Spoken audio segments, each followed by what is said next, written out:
In less than 5 seconds, a rich woman splashed mud on a street vendor and laughed. What she didn't know was that this moment would cost her everything. In this city, the rich did not live far from the poor. They lived behind walls. Tall walls. Quiet walls. Walls that kept comfort in and people out. Every morning, expensive cars passed through narrow streets.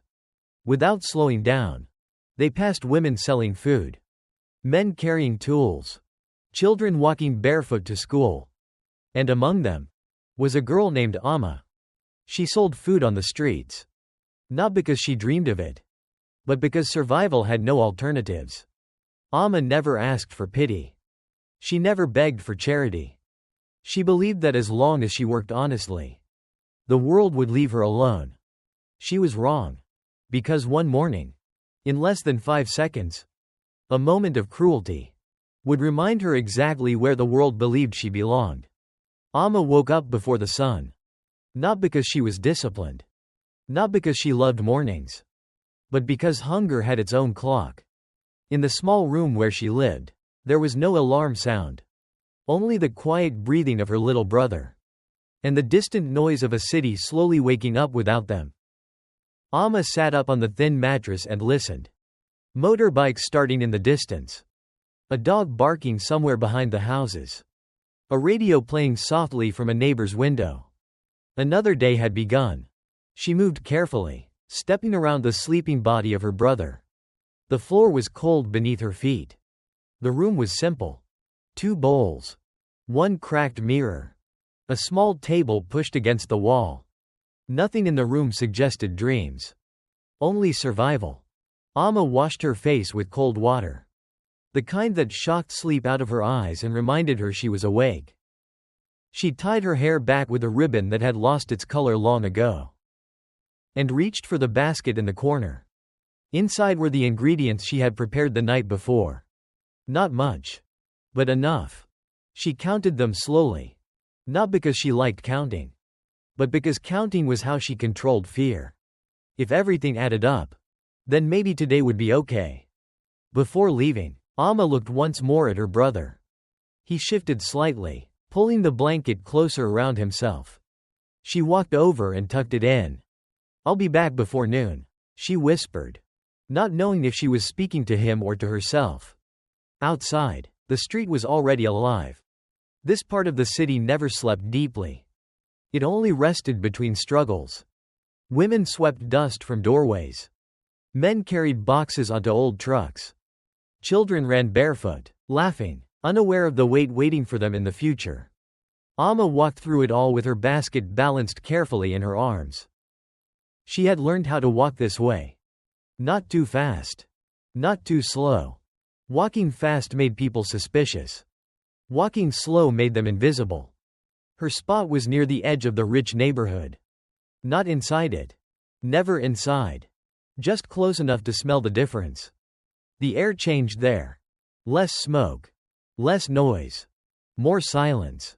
Tall walls rose behind smooth sidewalks, guarding houses that looked nothing like the ones Amma knew. Here, people walked with purpose. Eyes forward, phones in hand. As if the world existed only in front of them. Amma placed her basket down gently. She straightened the cloth beneath it, careful not to block the path. She had done this for years. She knew the rules. Don't shout. Don't beg. Don't take up space. A man in uniform approached. "Security. You can't sell here," he said, not unkindly, but not kindly either. Amma lowered her head slightly. "I won't be long," she replied. "I'll leave before noon." The guard looked at her basket. Then at her worn sandals. "This area is for residents," he said. "Residents?" Amma nodded. "I understand," she said quietly. "I just need today." The guard hesitated, then sighed. "Just today," he muttered, stepping aside. Amma did not smile. She did not thank him. She knew gratitude did not buy safety. She arranged her food carefully. Hands steady. Breathing slow. The first customer came. Then the second. Coins dropped softly into her palm. For a moment, Everything felt normal. Amma allowed herself a small breath of relief. She didn't see the car at first. Only heard it. An engine louder than necessary. Faster than the street allowed. She turned her head just as the white SUV reached the corner. It did not slow down. The puddle beside her shimmered for half a second. Then, everything exploded. Cold, dirty water slammed into her body. Mud soaked her dress, her arms, her basket. Amma gasped. The sound caught in her throat. The world froze. Inside the car, laughter burst out. A woman leaned out of the window. Sunglasses on, smiling wide. "Oh my God," she laughed. "That was perfect." Someone else lifted a phone. Recording. Amma stood there, dripping, shaking. Her food ruined. Her hands empty. People stared. Some turned away. Some laughed nervously. Amma did not scream. She did not curse. She bent down slowly and began picking up what she could. Behind her, the car drove away. Still laughing. Amma remained there. Standing in the middle of the street. Covered in mud. As the city moved on. She did not know it yet. But that morning was the last morning her life would ever be simple. Amma had learned something very early in life. Poverty was not just about money. It was about permission. Permission to stand somewhere. Permission to speak. Permission to exist without apology. She learned this lesson every morning. As she stood near the invisible line that separated the poor street from the rich neighborhood. There was no sign. No fence. Just a feeling. On one side, cracked pavement and noise. On the other, smooth sidewalks and silence. Amma knew exactly where she was allowed to place her basket. 2 steps too far, and she became a problem.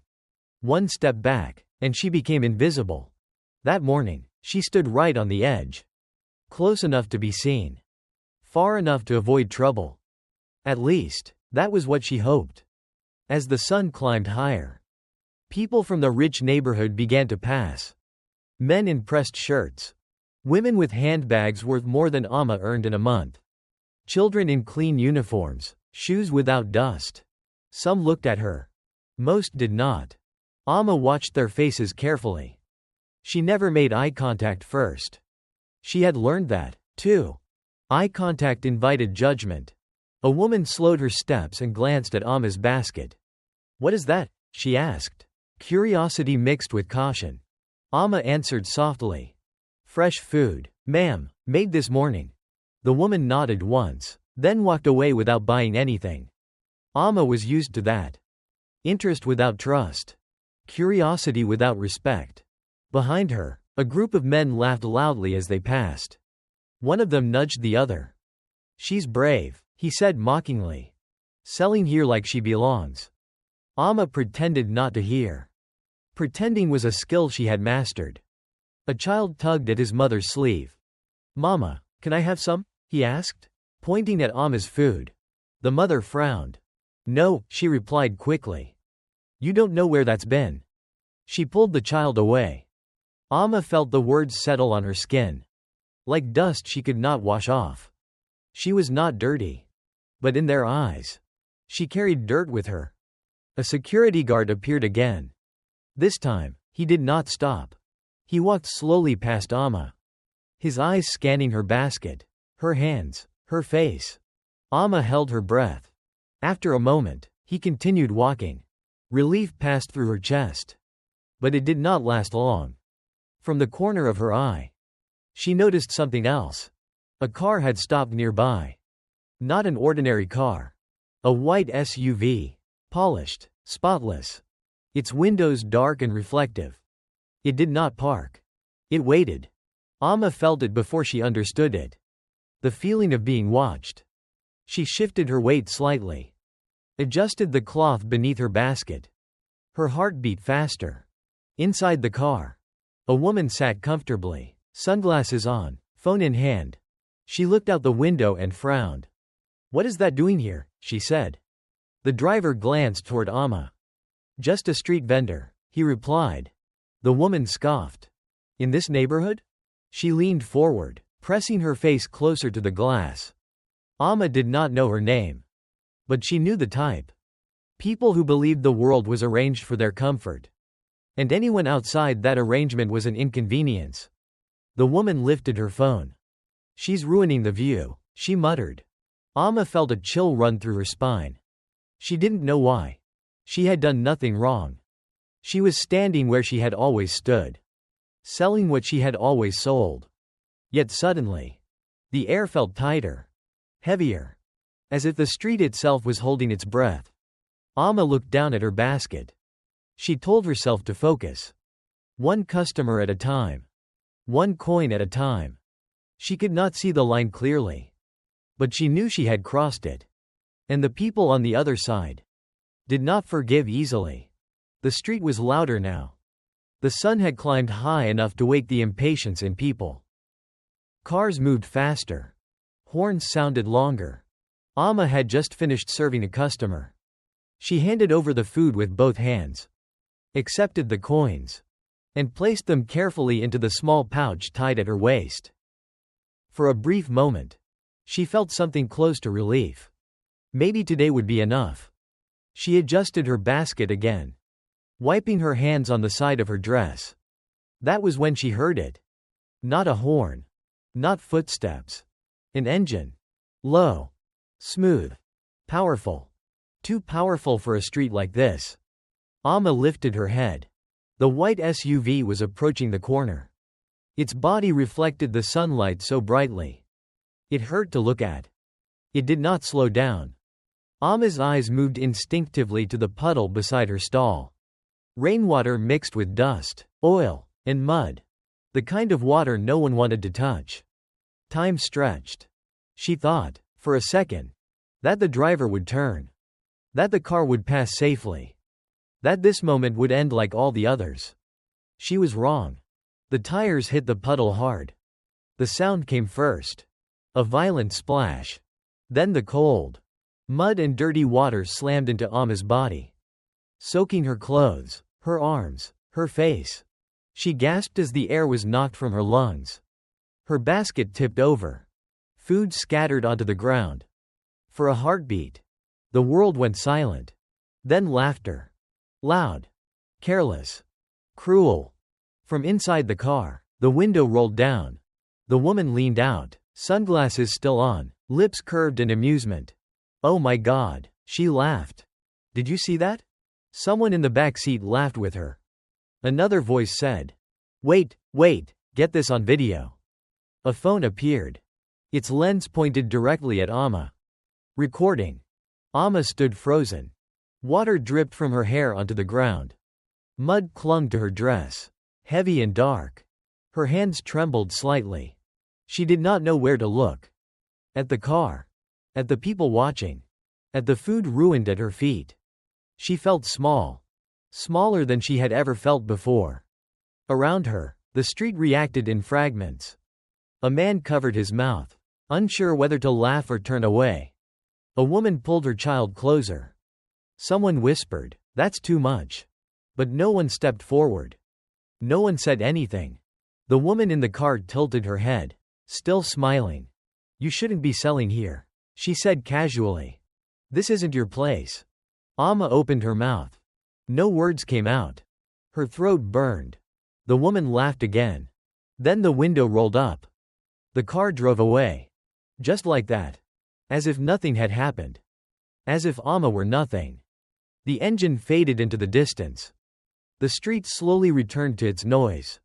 People moved again. Some glanced back at Amma. Some avoided her completely. Amma remained where she was. Standing in the middle of the street. Soaked. Shaking. Her eyes dropped to the ground. Her food lay scattered in the mud. Carefully, slowly. She knelt down. She picked up one item. Then another. Her fingers were numb. Each movement felt heavier than the last. She heard footsteps nearby. Someone laughed quietly. Someone else muttered, "She shouldn't have been there." Amma's vision blurred. But she did not cry. She refused to cry. She gathered what little she could save. And placed it back into the basket. Her hands moved on their own. Because if she stopped, She feared she would never start again. Across the street, someone else stood watching. A man. He had seen everything. The speed of the car. The splash. The laughter. He saw Amma kneel in the mud to pick up what the world had thrown away. His jaw tightened. He did not move. Not yet. Amma finally stood. Her clothes clung to her skin. Her hair dripped onto her shoulders. She lifted her basket. It was lighter now. Too light. She looked down the street one last time. No apology came. No explanation. Only the echo of laughter in her ears. Amma turned away and walked home. She did not know it then. But the mud on her clothes was not the worst thing that had been thrown at her that day. It was the message. You do not belong. Amma did not go home right away. She walked slowly. Mud drying on her clothes. Her basket lighter than it had ever been. Each step felt heavier. Not because of the weight she carried, but because of the eyes. People stared. Some looked quickly, then away. Others looked longer, curious. Amma felt their gazes before she saw their faces. By the time she reached the narrow street where she lived, the laughter from earlier still echoed in her ears. She washed her hands at the communal tap, scrubbing until her skin burned. But no matter how hard she tried, the feeling stayed. Inside the room, her brother looked up. "Why are you wet?" he asked. Amma hesitated. "An accident," she replied softly. She turned away before he could ask more. That night, the city did not sleep quietly. Phones buzzed. Screens lit up. A video began to travel. First, among a few people. Then among many. Someone had uploaded it with a caption. "Street vendor gets what she deserves." The clip was short. Too short. It showed the splash. The laughter. Amma standing there, frozen. It did not show her waking up before sunrise. It did not show her counting coins. It did not show her brother waiting for her to come home. By morning, everyone had seen it. Amma stepped outside early, hoping to sell again. She had to try. But the street felt different. People whispered as she passed. "She's the one from the video. Why is she still here? She should be ashamed." Amma lowered her head and kept walking. At her usual spot, she set down her basket. Her hands shook slightly. No one came. People crossed the street to avoid her. A woman who used to buy from her looked away. A man stopped, glanced at the basket, then shook his head. "I don't want trouble," he said. Trouble. Amma felt the word settle on her shoulders. Later that morning, a group of young men gathered nearby. One of them laughed loudly. "Hey," he called out. "Careful where you stand today." His friends laughed. Amma pretended not to hear. She focused on the basket. On the ground. On anything but them. A child pointed at her. "Mama, that's the woman from the phone," the child said. The mother pulled him away quickly. "Don't stare," she whispered. "You don't know what kind of people those are." Amma's chest tightened. She was no longer invisible. She was marked. At noon, the security guard returned. This time, he did not hesitate. "You need to move," he said. Amma looked up. "I didn't do anything wrong," she replied quietly. The guard avoided her eyes. "People complained," he said. "You're attracting attention." Attention. Amma wanted to laugh. She had spent her whole life avoiding it. Now she was drowning in it. She packed up her basket again. As she walked away, she felt something crack inside her. Not loudly. Not all at once. Just enough to know that something had changed. Across the street, behind tinted glass, someone watched. The same white SUV slowed briefly, then continued on. Amma did not see it. But she felt it. The sense that her humiliation was no longer an accident. It was a decision. And it was spreading. That evening, Amma sat on the floor of her room, counting what little money she had left. It was not enough. Her brother sat beside her. "They were laughing at you," he said quietly. "At school." Amma froze. "What did they say?" she asked. He shrugged. "They said you were dirty." That you shouldn't sell near rich people. Amma closed her eyes. This was no longer about her. The shame had reached him. She pulled him into her arms. "We're okay," she whispered. But the words felt thin. Outside, the city continued to share the video. And with every share, Amma's world grew smaller. She did not know it yet. But the humiliation was no longer public. It was systematic. And it was only the beginning. That night, Amma did not sleep. She lay on the thin mattress beside her brother, staring at the dark ceiling, listening to the city breathe. Every sound felt louder. A passing motorbike. A door closing somewhere down the street. Footsteps that were not meant for her, but still made her heart tighten. Her brother slept restlessly, turning from side to side. Amma watched his face in the faint light. This was the part of life no one filmed. No one shared. No one laughed at. She reached out and brushed his hair gently from his forehead. "I'll figure it out," she whispered. "I always do." But for the first time, the words did not sound convincing. The next morning, Amma returned to the street. Not because she believed things would be better, but because she had no other choice. She walked slower than usual. Her basket felt heavier, even though it carried less. As she reached her spot, she noticed something strange. No one chased her away. The security guard was there, but he only nodded once and looked away. Amma hesitated. She set her basket down carefully, half expecting someone to shout. No one did. A man stopped in front of her stall. He was well dressed, but not flashy. Clean shoes. Simple watch. Eyes that observed more than they spoke. "What are you selling?" he asked. Amma answered politely, the way she always did. "Fresh food, made this morning." He nodded. He did not bargain.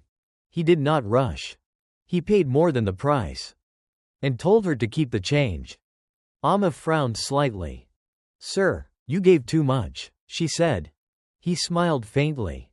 "Today, it's fair," he replied. Then he walked away. Amma watched him disappear into the crowd, confused. Throughout the morning, small things continued to happen. A woman apologized quietly for crossing the street the day before. A man bought food and wished her strength. None of it was dramatic. None of it fixed her situation. But it softened something. Across the street, the same man stood again. This time, Amma noticed him. Not because he stared, but because he didn't. He watched without judging, without pity. He saw the way Amma arranged her basket, the way she spoke gently to customers, the way she stiffened every time a car passed too fast. When the street grew quiet, he took out his phone. He made a call. "Yes," he said softly. "She's here again." A pause. "No, she hasn't done anything wrong." Another pause. "Just observe for now." He ended the call and slipped the phone back into his pocket. Amma felt a strange sensation. Not safety. Not yet. But the absence of immediate danger. That afternoon, as she packed up her basket, she realized something else. No one had laughed at her today. No one had filmed her. The street still felt tense. But it was no longer hostile. She walked home slowly. As she reached the narrow street, she glanced back once. The man was gone. Amma did not know his name. She did not know his intentions. She only knew this. Someone had seen her. Not the video. Not the mud. Not the shame. Her. And somewhere deep inside, a fragile thread of hope began to form. She did not yet realize that this silent witness would soon force the world to look again. That afternoon, the street grew quiet earlier than usual. The sun was still high, but people began to leave. Amma packed her basket slowly. Her movements were careful, as if the street might punish her for moving too quickly. She felt it again. That sensation. The feeling of being watched. Not with curiosity. With intent. A shadow stretched across the pavement. Amma looked up. The white SUV had stopped near the corner. The window rolled down. The woman from before leaned out. No laughter this time. No phone. Just a cold smile. You're still here, the woman said. Amma straightened her back. I have the right to sell, she replied quietly. The woman tilted her head. Rights are interesting things, she said. Some people have them. Others borrow them, until they're taken back. Amma felt her heart pound. I didn't do anything to you, she said. The woman laughed softly. You embarrassed me, she replied. And embarrassment has consequences. Amma tightened her grip on the basket. I just want to work, she said. To feed my family. The woman's smile faded. This neighborhood doesn't need people like you, she said.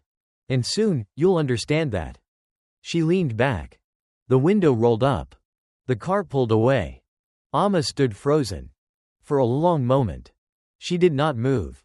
The street felt suddenly unfamiliar. Hostile.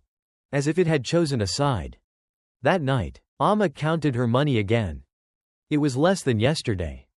Much less. Her brother sat beside her. Are we leaving? He asked quietly. Amma looked at him. Leaving where? She forced a smile. No, she said. We're staying. But when the lights went out. She lay awake, listening. The city sounded different now. Sharper. Closer. Like something breathing just outside the door. Across town, in a quiet room filled with soft light. The woman placed her phone on the table. It's time, she said calmly. She ended the call. Somewhere else. A man read a message on his screen. His jaw tightened. He typed a single reply. I warned you. Amma did not know it yet. But the next day would not begin like the others. Because humiliation had turned into intention. And intention was far more dangerous. She believed the worst was behind her. The truth was just beginning.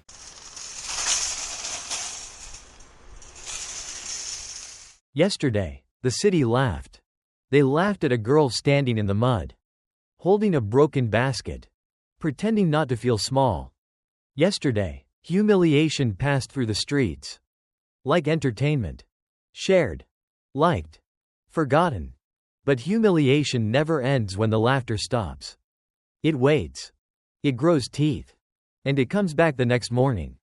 With paperwork, rules, and official voices. Because when the powerful realize that shame alone is not enough, they don't embarrass you again. They erase you. Morning came quietly. Too quietly. Amma woke up before her brother. Not because she felt strong. But because fear had replaced sleep.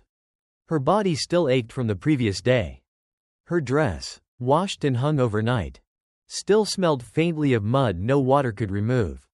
She sat on the edge of the mattress and stared at the floor. For a moment, she considered staying home. Just for one day. But hunger didn't understand shame. So she stood up. She prepared what little food she could afford. Not as much as usual. She no longer had the courage to risk more. Her brother watched silently. Are you going back there? He asked. Amma nodded. Just for a few hours, she said. We need today. Outside, the street looked the same. But it wasn't. People avoided her eyes. Some pretended not to see her. Others stared too long. Amma walked to her usual spot. She stopped. Something was wrong. Two men stood there. Not security this time. They wore clean uniforms, held clipboards, and spoke with the calm authority of people who would not be questioned. Are you Amma? One of them asked. She nodded slowly. Yes. He held up a paper. By order of the local council, he said. Street vending is prohibited in this area effective immediately. Amma read the paper. Her name was not written. But she knew it was for her. I didn't break any rules, she said quietly. I've been selling here for years. The man shrugged. Complaints were filed. By who? Amma asked. That information isn't available, he replied. They stepped closer. Please remove your items. Amma clutched her basket instinctively. This is all I have, she said. I didn't do anything wrong. The second man sighed. We're not here to argue. He reached for the basket. Amma pulled it back. For a second, everyone froze. The street held its breath. Then the man took it from her hands. Just like that. Ingredients. Utensils. The small pouch of coins tied at the side. Gone. Amma stood there empty-handed. People watched. No one spoke. No one helped. The men walked away with her basket. As if it were evidence of a crime. Amma did not follow. She couldn't. Her legs felt hollow. She looked at the space where her basket had been. The place she had stood for years. And understood something painful. This was no longer about where she sold. This was about whether she was allowed to exist there at all. She turned slowly. And walked home. The first blow had landed. And it had landed clean. Amma thought losing her basket was the worst part. She was wrong. The basket was only her livelihood. Her name was her life. That afternoon, she stayed inside. Not because she wanted to hide. But because there was nowhere to go. Her hands felt empty without the weight of the basket. Her body moved as if it were still there. Reaching for things that no longer existed. Outside, voices traveled easily. They always did. Amma heard them through thin walls. Through open doors. Through the silence people thought she couldn't hear. She caused trouble. That's why they banned her. I heard her food made people sick. The words slid into the room. And settled on the floor like dust. Amma told herself not to listen. But names have power. And once a name is damaged, people stop asking questions. The next morning, Amma walked to the water tap. She kept her eyes down. Hoping to finish quickly. A woman she had known for years stood nearby. They had shared food once. Laughed once. Now, the woman shifted her bucket away. Is it true? She asked suddenly. Amma looked up. Is what true? Amma replied. That you were reported, the woman said. That you sell spoiled food. Amma shook her head slowly. No, she said. I've never. The woman interrupted. I'm just saying what people are saying. She picked up her bucket and walked away. Amma stood alone. The tap kept running. Water spilled onto the ground. And disappeared into the dirt. At school, it was worse. Amma's brother came home early again. He didn't cry. That frightened her more. They don't want to sit near me, he said quietly. They say my sister is trouble. Amma felt something cold spread through her chest. Children did not invent cruelty. They repeated it. That afternoon, Amma tried to borrow money. Just enough to buy food for dinner. She knocked on a door she had knocked on many times before. The woman inside opened it slightly. Her body blocking the entrance. I'm sorry, she said quickly. I can't help right now. Amma nodded. I understand, she replied. The door closed. Another door. Another excuse. Another silence. Amma realized something painful. People were not afraid of her poverty. They were afraid of being associated with her. Because shame, once assigned, was contagious. By evening, the rumors had grown teeth. Someone said Amma had stolen money before. Someone else said she had threatened residents. No one asked her. No one came to hear her side. Her name moved through the neighborhood. Without her permission. Twisted. Bent. Stripped of context. That night, Amma sat beside her brother. They ate quietly. The food tasted like nothing. Why do they hate you? He asked. Amma searched for an answer. I don't think they hate me, she said slowly. I think they're afraid. Of what? He asked. Amma didn't answer. Because the truth was harder. They were afraid of standing next to someone the powerful had decided to remove. Later, Amma lay awake, listening to the street outside. She understood now. The attack was no longer physical. No more mud. No more laughter. This was cleaner. Quieter. More effective. If they could not push her away with force, they would poison the space around her. Until she had nowhere left to stand. Amma closed her eyes. For the first time, she wondered if silence was safer. And somewhere behind tall walls, Someone smiled. Because the second blow had landed exactly where it was meant to. On her name. Behind the walls, life continued untouched. The streets were quiet. The houses were clean. The air smelled like comfort. The woman sat in a wide living room. Light pouring through tall windows. Her phone resting loosely in her hand. On the screen, Amma's face appeared. Not from the video of the splash. From something else. A post. A complaint. A report. Street vendor causes disturbance in residential area. The woman scrolled slowly. Her expression unreadable. Still there? She asked calmly. A voice answered from the other end. Yes. The woman sighed, annoyed. She's stubborn. She stood and walked toward the window, looking out at a garden that had never known hunger. I don't like stubborn people, she said. They forget how the world works.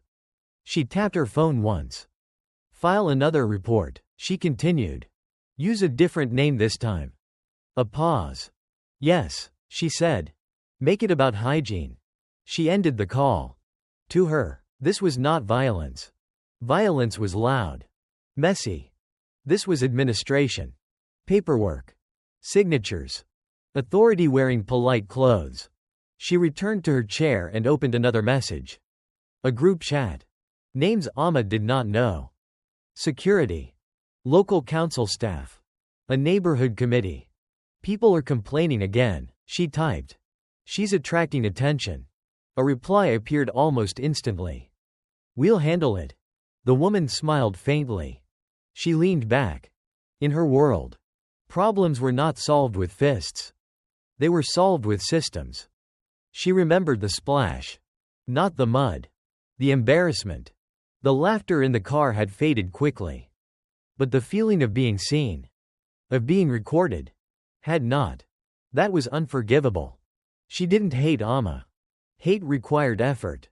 She simply refused to be reminded that someone like Amma could exist so close to her comfort. She should have disappeared quietly. The woman muttered. Her phone buzzed again. Her neighbors are distancing themselves.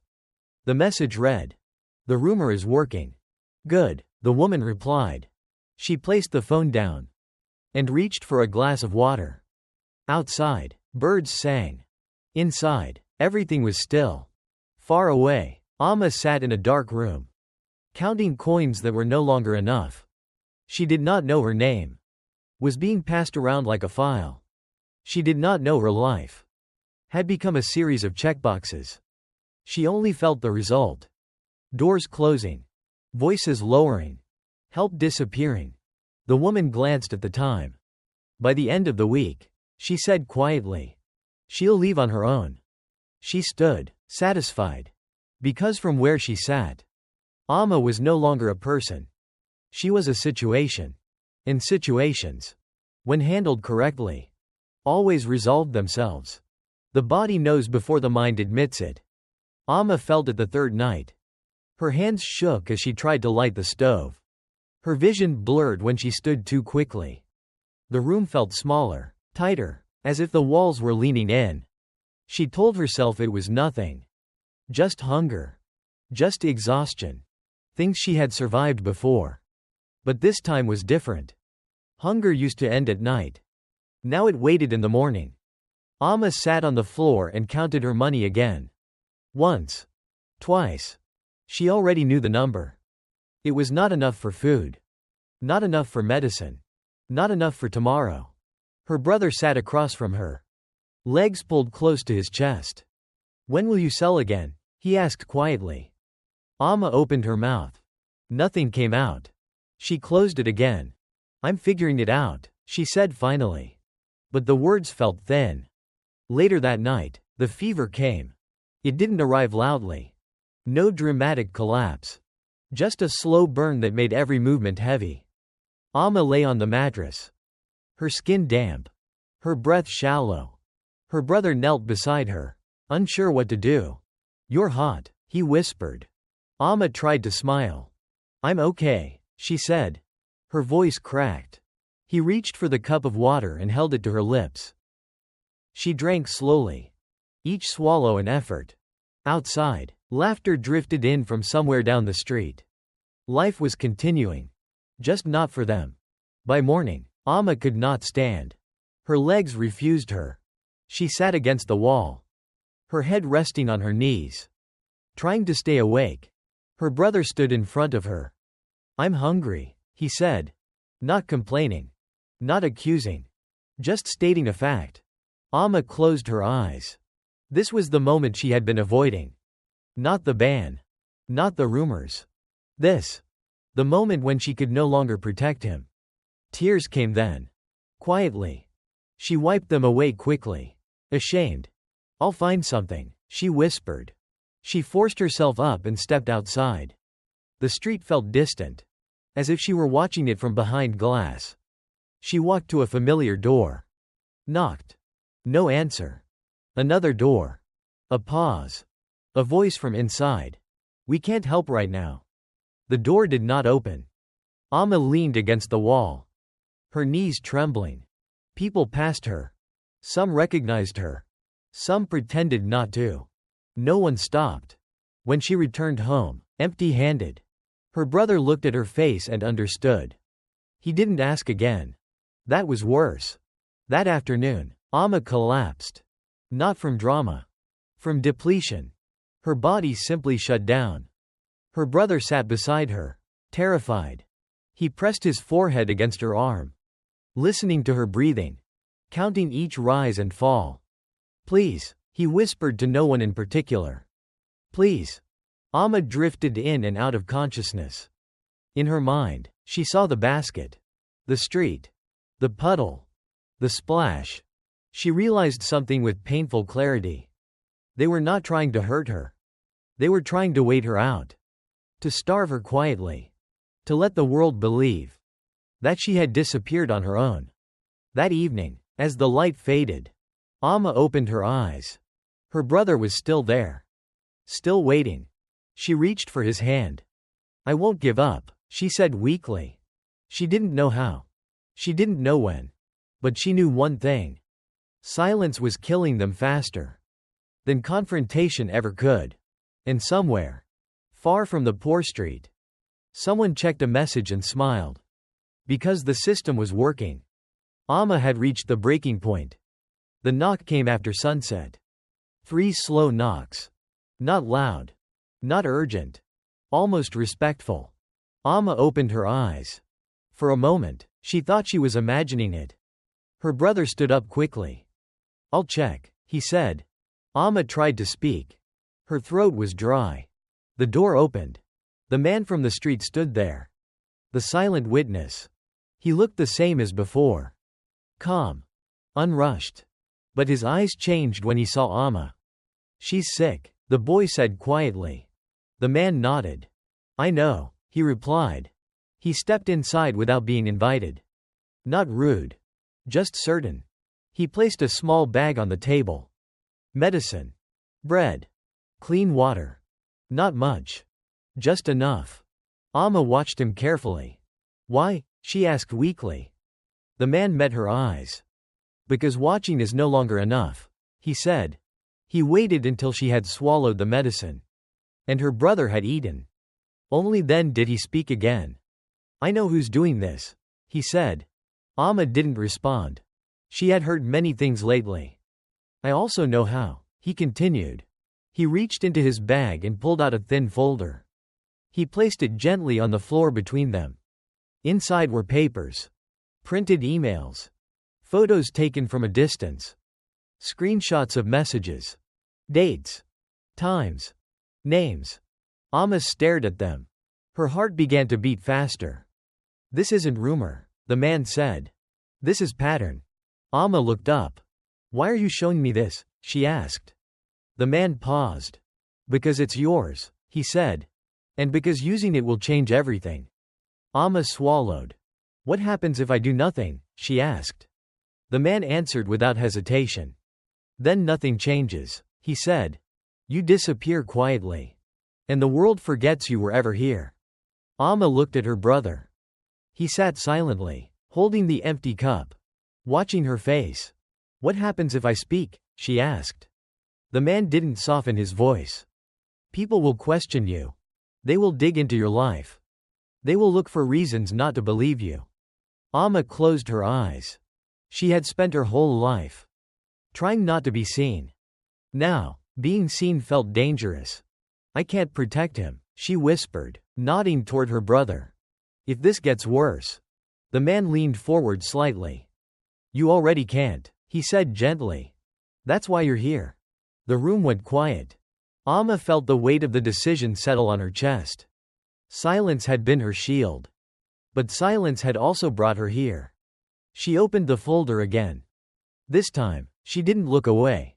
What do I have to do? She asked. The man exhaled slowly. You stand with the truth, he said. And you let it speak louder than fear. Amma nodded once.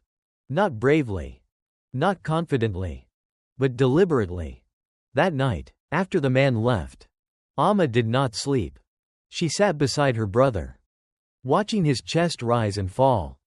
The choice had been made. Not for justice. Not for revenge. But for survival. And once a choice is made, there is no returning to who you were before. The truth did not explode. It leaked. Slowly. Quietly. In places where it could not be ignored. The first call came early in the morning. Amma was sitting on the floor, helping her brother tie his shoes. When her phone vibrated, she stared at the screen for a long moment. Before answering, a calm voice spoke on the other end. We'd like to ask you a few questions, the voice said. About the complaints filed against you. Amma's hand tightened around the phone. Yes, she replied. I'll answer. She didn't raise her voice. She didn't argue. She told the truth. Later that day, someone else called. Then another. Different voices. Same questions. The pattern was being noticed. Across the city, behind closed doors. Documents were opened. Dates compared. Names repeated. Why had so many complaints been filed? By people who never lived near Amma? Why had reports been approved so quickly? Why did the video appear before the paperwork? The questions stacked quietly. In a clean office, a man frowned at his screen. This doesn't add up, he said. Another replied. It adds up too well. Meanwhile, the woman behind the walls sensed a shift. Her phone buzzed more than usual. Messages arrived slower. Shorter. We're being asked questions. Someone is reviewing the files. She dismissed them at first. Systems didn't fail. People did. But then a different message appeared. We need to talk. Her smile faded. Back on the poor street, Amma walked outside for the first time in days. She didn't carry a basket. She didn't know if she ever would again. People watched her. Not with suspicion. With curiosity. A neighbor approached hesitantly. I heard, they're checking the reports, the woman said. Amma nodded. That's what they told me. The neighbor hesitated. I'm sorry, she said quietly. I believed what they said. Amma did not answer immediately. I understand, she replied at last. That evening, a story appeared online. Not sensational. Not dramatic.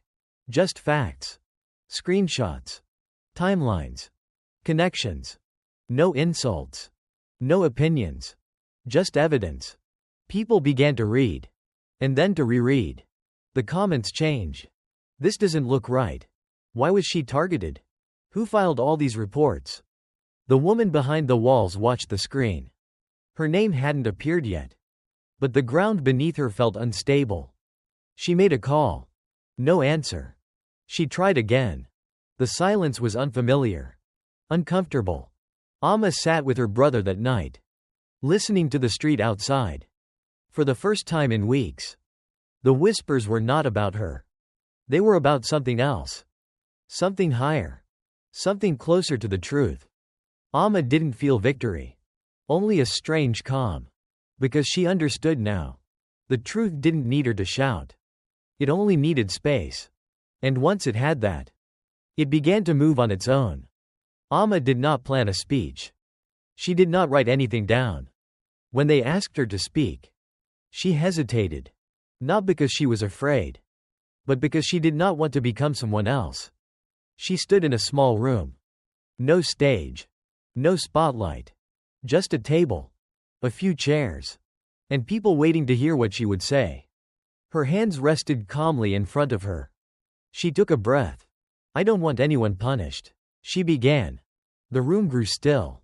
I don't want revenge, she continued. I don't want apologies forced by pressure. She paused. I want something simpler. She looked around. I want to be allowed to live. Without being pushed out of sight. Some people shifted in their seats. Amma went on. I sold food on the street because it was honest work. Not because I wanted attention. Not because I wanted to challenge anyone. She swallowed. When the video spread, people laughed. Then they believed things about me. Without asking if they were true. She didn't raise her voice. She didn't accuse. She spoke slowly. As if choosing each word carefully. I was banned. I was isolated. My brother was shamed. Her hand tightened briefly. Then relaxed. I am not special, she said. And that's the point. She looked directly at the people listening. If this can happen to me, it can happen to anyone. Who doesn't have power to push back? Silence filled the room. Amma nodded once. That is all. She stepped back. No applause came at first. Then someone stood. Then another. Not clapping loudly. Just standing. Outside, the story traveled again. But this time, it moved differently. No mocking captions. No cruel edits. People shared her words. Not because they were dramatic. But because they were true. Back behind the walls. The woman read the statement. She expected anger. She expected attacks. Instead, she found something worse. Calm. The system she trusted had stopped protecting her. Not because Amma demanded it. But because Amma no longer needed to. That evening, Amma walked home. The street felt familiar again. Not friendly. Not warm. But open. She sat beside her brother. We're okay now, he said quietly. Amma smiled. Yes, she replied. We are. Not because she had won. But because she had not become what they tried to turn her into. Justice had arrived. Not loudly. But firmly. Morning returned to the street. Not brighter. Not quieter. Just familiar. Amma stepped outside with her basket. Not the old one. A simple replacement. Nothing special. She placed it carefully in the same spot. Where she had stood for years. The street did not pause. People walked past. Cars moved on. Life did not stop for justice. And that was okay. A man approached. Are you selling again? He asked. Amma nodded. Yes, she replied. He smiled faintly and bought something. Then another person came. And another. No cameras. No whispers. Just transactions. Just people. Amma's brother sat nearby. Doing homework on the steps. He looked up at her and smiled. Not because things were perfect. But because they were possible again. Later that day, Amma packed up and walked home. The same narrow street. The same walls. But something inside her had shifted. She no longer walked as if she needed permission. That evening, she cooked dinner slowly. They ate together. In silence. A comfortable one. Amma lay down that night and listened to the city. It sounded the same. But she was not. She understood now. That dignity did not come from being spared harm. It came from standing up. When harm tried to erase you. The world had not changed for her. She had changed within it. And that was enough. She was never meant to disappear. She was meant to remain. What happened to Amma was not just about poverty. It was about power. Not the kind you see. But the kind that decides. Who is allowed to stay. And who must disappear quietly. Amma was not attacked with fists. She was attacked with rules. With rumors. With silence. And that is how many people are erased in the real world. Not loudly. Not violently. But slowly. This story reminds us of something important. Poverty does not make someone less human. Silence does not mean guilt. And dignity does not come from being spared harm. It comes from standing up when harm tries to erase you. Amma did not win because she became powerful. She won because she refused to disappear. She did not seek revenge. She chose truth. And sometimes, that is the strongest choice of all. So if you ever see someone being pushed out, laughed at, or quietly removed, remember this story. Because the world does not change when the powerful are comfortable. It changes when ordinary people refuse to vanish. Amma was not attacked with fists. She was attacked with rules, with rumors, with silence. This is how many people disappear in the real world. Not because they did something wrong, but because someone powerful decided they were inconvenient. Amma did not win by becoming rich. She won by refusing to disappear. Society doesn't separate people by wealth alone, but by who is allowed to stand where, who is allowed to be seen, and who can be erased, legally.